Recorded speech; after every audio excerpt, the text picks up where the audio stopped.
Todos bem-vindos ao canal OT Play TV, o canal de streaming do grupo O Timoneiro de Comunicação. Você está assistindo a mais um episódio do Da Redação, que é quando a gente aproveita as pessoas que vêm nos visitar aqui na redação do jornal O Timoneiro para gravar um bate-papo, fazer uma conversa. E hoje a gente vai falar sobre um assunto que é muito do momento, que é o assunto do início dessa semana, que é a restrição em parte dos atendimentos no Hospital Universitário, ali no Hospital Graças, por parte do corpo médico que tem a contratação PJ aqui na cidade de Canoas. A gente vai entender tudo isso e falar um pouquinho mais também desse início de gestão do Sindicato Médico, porque a gente está recebendo aqui no Da Redação o doutor Marcelo Matias, presidente do Sindicato Médico do Rio Grande do Sul, Simers.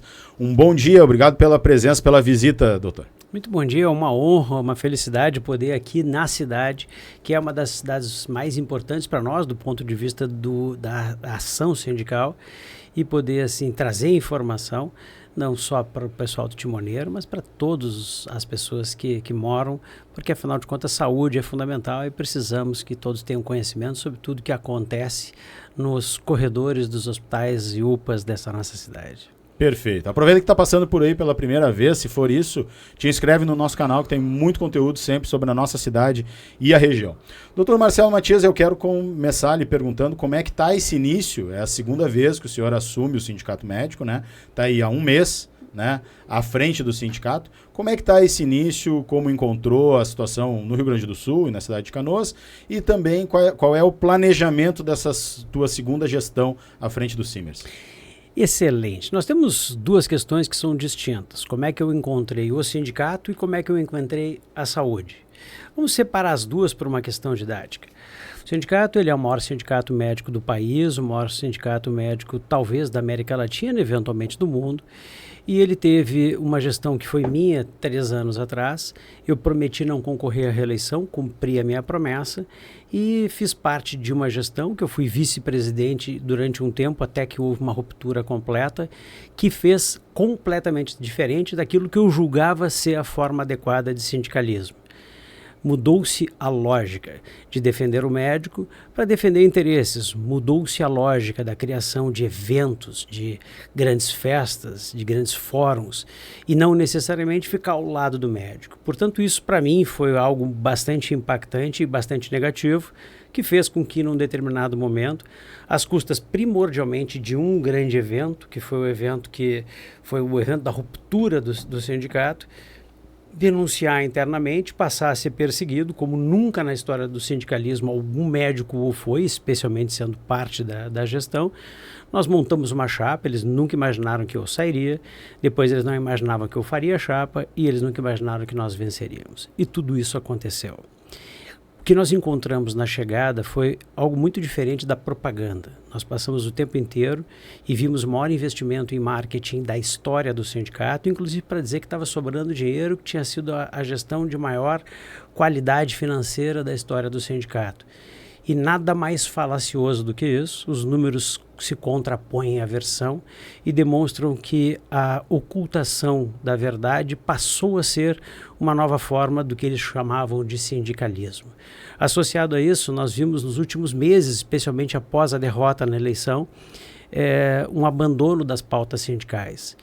E aí a gente chega onde chegamos agora em Canoas. Porque quando nós chegamos aqui em Canoas, já tinha um atraso de pagamento desde outubro, novembro, o mês de dezembro já tinha corrido e simplesmente os médicos desesperados sem conseguir receber os salários dos últimos meses, fruto do seu trabalho na cidade, tanto no hospital de pronto-socorro quanto no hospital universitário. E a partir daí, uma das primeiras reuniões que fizemos com gestores foi com o secretário e secretário substituto aqui de Canoas, e foi uma reunião fraca, no meu entender. Fraca por uma razão simples. O prefeito talvez tenha orientado o secretário de que eles pagariam tudo daqui para frente. Ou seja, quando a gente entrar, colocou-se uma nova empresa e essa empresa vai pagar. E o passado a gente vai ver. E eu faço questão de dizer, é importantíssimo para todos que estão nos vendo, nos ouvindo nesse momento, que saúde não é um plano de governo, saúde é um plano de Estado e, portanto, ele precisa ter continuidade. E, portanto, o atraso do governo anterior, que sim foi inadequado, sim foi feito por uma decisão política, sim houve antecipação de IPTU para dificultar o pagamento desses médicos. Tudo isso aconteceu na gestão anterior e nós não vamos deixar de reconhecer o ônus causado por decisões pretéritas. Mas esses ônus não garantem a liberdade da gestão atual, simplesmente tentar não fazer a assunção sobre as dívidas que lá existem. E aí o que aconteceu é que nós não tivemos em nenhum momento uma promessa adequada da Prefeitura de Canoas, do seu secretário, do seu secretário substituto, acerca do pagamento do passado. E os médicos foram progressivamente ficando mais desesperados pela ausência de receber aquilo que fizeram em termos de trabalho e sem perspectivas, porque a comunicação da Prefeitura sempre foi muito ruim. E é interessante que a Prefeitura só aumenta a sua comunicação, no caso a Secretaria de Saúde, quando os médicos resolvem se mobilizar. E essa é uma questão importante. O sindicato hoje está na mão de sindicalistas. Não é a primeira, não é a última, e certamente seguirei fazendo mobilizações em nome da categoria, em nome dos médicos. E eu sempre digo, quando eu defendo os médicos, eu defendo a população.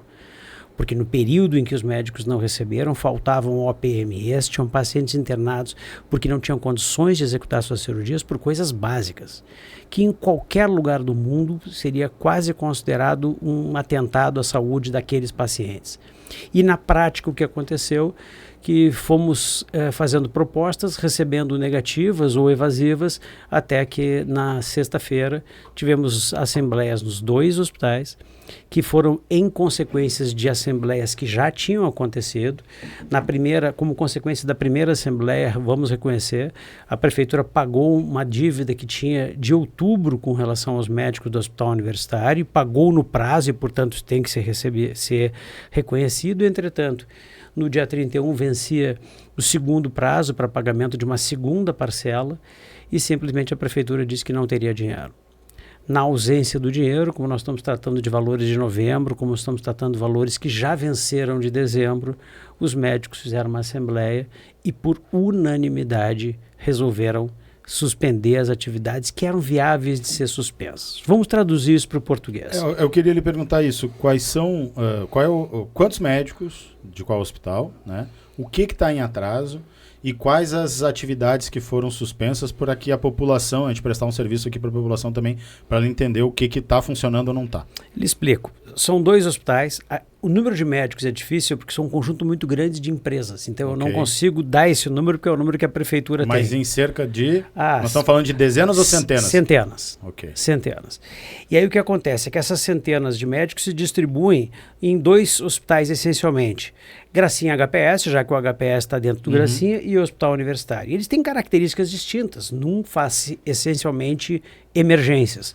No outro tem até um centro obstétrico que faz emergências e que está aberto, porque ali tem médicos que são contratados por CLT e estão recebendo e estão funcionando. Mas existe um conjunto outro de serviços que fazem a retaguarda tanto das UPAs quanto do HPS. E é aí que reside as dificuldades de atendimento. Basicamente o que aconteceu foi que, como era sexta-feira de noite, como era uma coisa potencialmente muito grave, a Assembleia do HPS definiu que a partir de hoje dará 48 horas, a partir de hoje, portanto, fez o final de semana, dará 48 horas para a Secretaria fazer uma movimentação e há uma perspectiva de ruptura dos contratos, já que nenhum deles é contratado pelo hospital, já que nenhum deles é seletista, ruptura apenas dos contratos e suspensão do atendimento e a Prefeitura que consiga outros colegas a partir de quarta-feira. Essa é a ideia. Eu gostaria, na verdade, que a Prefeitura trouxesse uma proposta melhor. Já no Hospital Universitário, cuja mobilização iniciou já na sexta-feira, a partir das 19 horas, o que aconteceu é que hoje estão acontecendo cirurgias, porque eram cirurgias que já haviam sido agendadas antes do momento da paralisação. Temos uma perspectiva de que cirurgias eletivas de amanhã já não ocorrerão.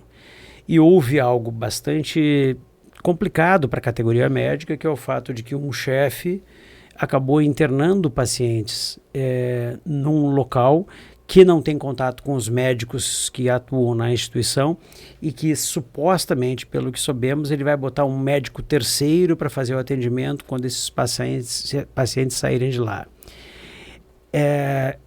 qualquer um tem direito de fazer o que quiser da sua vida, ninguém tem dúvida nenhuma. Entretanto, quando a gente mantém o atendimento com uma forma dessas, colocada por chefes ou outras pessoas externas, é importante a gente lembrar que o Código de Ética Médica diz que um médico não pode ser substituído por outro quando ele está fazendo uma atividade ética e justa em busca dos seus direitos. E o próprio Conselho Regional de Medicina reconheceu isso quando nos respondeu afirmativamente que os médicos tenham o poder de fazer a paralisação. Óbvio que as emergências não vão ser paradas, se alguém tiver um risco de morte imediato, será operado e tudo vai acontecer do jeito normal. Mas urge que haja uma redução de atendimento, porque isso faz com que o prefeito saia de casa, com que o secretário saia de casa, com que o secretário substituto saia de casa e vão para dentro do hospital entender o que está acontecendo e eventualmente tomem a decisão correta, que é de planejar o pagamento daquilo que eles devem para os médicos e só para os médicos. Antes da gente avançar e daí falar um pouquinho sobre essa relação com a prefeitura e também essa questão salarial, se o senhor puder, só para a nossa população, como os nossos espectadores, eles também, tem muita gente que é leiga, que tipo de cirurgia que é a eletiva que não vai ocorrer? Só dar alguns exemplos só para o pessoal entender. Urgência e emergência o pessoal está procurando normal procura os hospitais e as UPAs. Que tipo de cirurgia é essa que não vai ser marcada ou vai ser cancelada? É fácil de entender. Eu tenho lá, por exemplo, uma hérnia inguinal, eu tenho lá, por exemplo, uma colecistectomia, que é uma retirada de vesícula, que é uma cirurgia eletiva. Eu tenho, por exemplo, uma histerectomia, a paciente não está sangrando. Eu tenho uma retirada do nódulo benigno de mama. Todas essas cirurgias são cirurgias importantes, elas têm que ser executadas, mas elas não caracterizam a emergência. Emergência é um pouco diferente, porque se eu tenho um indivíduo que sofreu um politrauma num acidente, ele tem que ser operado. Então são assuntos distintos. Okay. E as cirurgias, na verdade, elas dependem de várias equipes. Dependem das equipes de anestesistas e dependem das equipes de cirurgiões. Há um detalhe importante que, pelo que nos informaram, houve o pagamento do mês de novembro para os anestesistas do Hospital Universitário. Ou seja, isso é o reconhecer de duas questões. Primeiro, que não sai cirurgia sem anestesista. Segunda, que pagar os médicos é fundamental se a gente quer ter o atendimento deles. E, portanto, se há dinheiro para pagar determinados profissionais, o que eu recomendo para a prefeitura é que tire, não me importa de onde. Pode ser da manutenção de ruas, pode ser do que quiser. Mas a própria prefeitura disse que estava pagando muito em dia os seus funcionários e está deixando os médicos para trás. Digo o seguinte, os médicos são fundamentais para o atendimento da população. E eu duvido que na campanha eleitoral o prefeito tenha dito, olha, nós vamos priorizar os outros e não vamos pagar os médicos. Eu tenho certeza que ele deve entender a importância de manter os hospitais abertos com atendimento. E Canoas, historicamente, tem um mau nome de ser mal pagador, de deixar dívidas e, por isso, acabar afastando profissionais melhores. Isso é verdadeiramente um problema que a gente vem vendo gestões, uma atrás da outra, muita troca de empresas, né? Por exemplo, eu conversava esses tempos com uma vizinha que trabalha no sistema e estava ela e o esposo, né? E ele estava falando assim, a gente não consegue tirar férias há 5 anos. Sim. Porque toda hora que troca uma empresa tem que ser recontratada e daí começo imediato e acaba recebendo as férias, né? Mas não consegue tirar férias, né? Então, são alguns problemas que tudo isso acabam acarretando a médio e a longo prazo e que faz com que alguns profissionais não queiram vir para a cidade pelo histórico. Com certeza é algo a ser cuidado. Eu queria te perguntar um pouquinho sobre essa relação e como é que está e principalmente sobre uma informação que está circulando com 2 viés no momento para a gente esclarecer. Primeiro, lhe perguntar sobre como é que está a relação, já que é um início de mandato no sindicato e é um início de mandato também na prefeitura. Então, é um mês de início de tratativa, né? Como é que estão esse relacionamento no momento.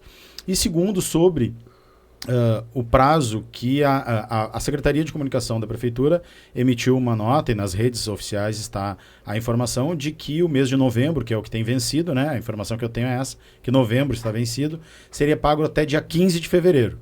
Né? Mas hoje circulou em alguns portais, em alguns locais, que até 15 de fevereiro seria dado uma data para pagamento.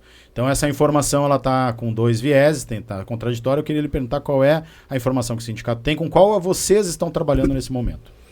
A gente trabalha com fatos. E o fato é literalmente um ofício que foi repassado, chama-se ofício número 201 de 2025, de 31 de janeiro de 2025, que chocantemente foi assinado apenas pelo secretário adjunto e não foi assinado pelo próprio secretário, mas foi nos encaminhado diretamente, e que diz no segundo parágrafo: em resposta a inúmeras tratativas, venho por meio destas comunicar que, devido ao momento de pagamento da folha dos servidores, portanto os servidores estão recebendo, e ao fluxo de caixa, que não tem nada a ver com os médicos, hoje, em razão a respeito aos médicos, olha só, estamos propondo que a partir de 15 de fevereiro de 2025, apresentaremos o cronograma de pagamento referente aos meses de novembro e dezembro de 2024. Deixa eu dar uma dica para quem tem dificuldade de entender. Cronograma, eles podem dizer que vão pagar 1/10 por mês para os próximos 10 meses. Isso não significa nada. Se a prefeitura vai fazer aquilo que ele diz que vai fazer, eu trocaria o texto. Eu colocaria no texto o seguinte, afirmando que no dia 15 será feita a quitação completa de novembro e dezembro. Se ele colocar isso que está sendo dito pelos portais do próprio governo, eu garanto que eu chamo a Assembleia, tanto com o HPS quanto o Hospital Universitário, e garanto que vamos ter respostas diferentes. Portanto, o que eu acho perfeitamente inadequado é a gente comunicar para a imprensa uma versão e entregar um documento de um fato distinto. E essa tem sido uma dificuldade nossa com a prefeitura, porque talvez por eles serem inexperientes, eles julgam que podem fazer a proposta pelo WhatsApp falado e julgar que eu vou entregar isso para os médicos como se fosse algo oficial. Porque sim, minha gestão dessa vez pode estar iniciando no primeiro mês, mas eu estou no sindicato médico desde 2004, eu tenho mais de 20 anos de sindicalismo. Eu já fui presidente, vice, ocupei todos os cargos mais importantes do sindicato. Eu não comecei hoje nessa lida, e pode perguntar para os prefeitos anteriores se eu atuei dentro da cidade. Portanto, eu conheço muito bem a cidade. O que não significa em nenhum momento que eu tenha absolutamente qualquer coisa pessoal contra qualquer um dos secretários ali envolvidos. Pelo contrário, se eu recebo uma proposta que for adequada para os médicos e para a população, eu vou estar rapidamente dividindo essa proposta com os médicos para que eles tenham acesso e façam a melhor escolha. E sendo uma boa proposta, lhes digo, todos têm interesse em voltar ao trabalho com normalidade. Então a gente pode tirar da sua fala, né, uma ideia, um compromisso de levar, mas uma ideia de que se for para então oficialmente essa proposta de que até dia 15 de novembro estaria pago, a chance... Novembro e dezembro, tá ali. Novembro e dezembro. Se for para o papel, teria grandes chances de, então, essa operação diminuída como está, de repente, voltar ao normal, é isso? Eu lhes digo o seguinte, que sendo uma proposta oficial de pagamento, nós vamos ter que conversar com os médicos e cada um vai ter que avaliar seu risco, seu benefício, seu desejo, como é que enxerga tudo isso. Mas eu tenho certeza que com uma proposta objetiva, que não seja a proposta de, olha, a partir do dia 15 nós vamos ver. Eu quero afirmar que a proposta de que a partir do dia 15 nós vamos ver não é uma proposta. Isso é mais ou menos que nem tu entra numa loja e tem descontos de até 70%. Tá, tem 70% num clipes velho que caiu no chão, mas a roupa que tu queres tem 0% de desconto. Isso não é uma proposta. Proposta é o seguinte, eu vou ajudar a secretaria. Eu faço uma proposta de quitação de novembro e dezembro no dia 15 de fevereiro. Eu garanto que eu tenho a obrigação e faloei uma assembleia hoje à noite para fazer a definição do que os colegas fariam. E certamente o meu discurso seria diferente diante de uma proposta objetiva de pagamento. Perfeito. Bem, então quero dizer que estamos também em conversa com a comunicação da prefeitura, já disponibilizamos os nossos microfones e os nossos espaços aqui para a Secretaria de Saúde, para o prefeito, para todo o governo, para que a gente continue, né, fazendo essa construção a partir do diálogo e a partir aqui dos microfones do Timoneiro, para que a gente possa encontrar uma solução quanto antes. Então, provavelmente aí em breve a gente deve estar recebendo algum retorno também dessa fala do presidente, assim que tudo isso for pro ar, tenho certeza disso. Quero agradecer muito a sua presença aqui, a sua visita.